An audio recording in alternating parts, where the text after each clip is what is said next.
Turpinājumā vēl par kādu hobiju, kam netrūkst piekritēji jau vairākas gadu desmitus.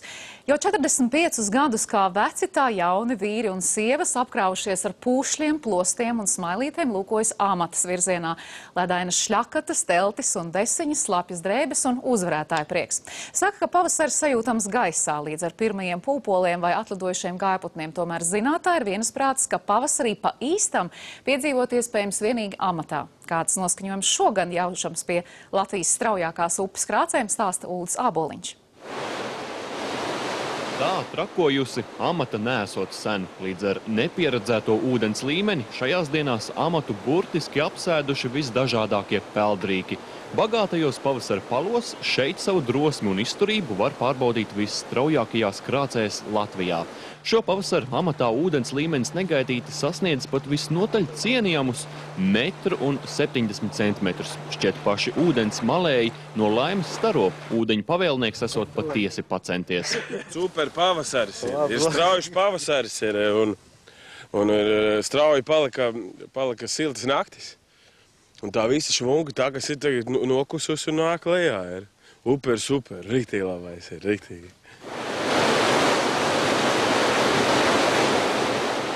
Jau vairākas dienas līgatnē pie Zvārta sieža risinās Latvijas čempionāts ūdens turismā. Reizē laivošanas entuziasti atzīmē arī 45 gadus leģendāriem amatas mačiem. Vakar ūdensportisti sacentās individuālajās disciplīnās, savukārt šodien sparīgi iet vaļā komandu cīniņi.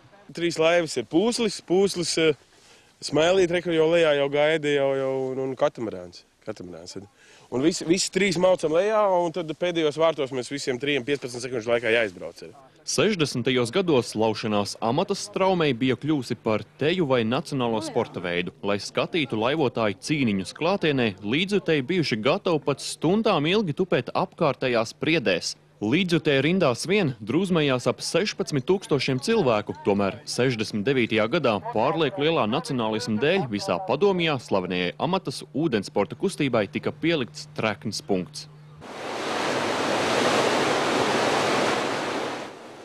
Pavasaros amata esot īpaši neganta un veterāni iesaka lieki nejokot, jebkura pārgalvība palu straumē var maksāt dzīvību. Kas reiz pabijis amatā, zina nekādā gadījumā neķerties pie zariem un neizlaist no rokām airi. Tomēr par spīti bīstamībai amatas sacīkšķu organizators Viesturs Briedis atzīmē, pēdējos gados ūdensports atkal pārliecinoši izgājis tautās. Šogad vēlme spēkoties ar ūdens dievībām pārņēmusi pat pārsteidzoši daudzus. Viss notiek, vakar te bija tusiņi tādi, ka prieks un brauc cilvēki vakar līdz melnai tumsai. Mēs vienkārši jau dabūjam slēgt startu ciet, tāpēc, ka nevarēja tiesnešos saredzēt vārdus. Laivinieku rindās manāmi arī vīri, kuru sejas liecina, šogad amata tiek skatīta nebūt ne pirmo reizi. Pirmo reizi man fātrīts atvilku uz šito vietu pirms 43 gadiem. Ja teiksim, mačiem pašiem 45, tad es šeit jau esmu 43. Kas ir mainījies par to laiku?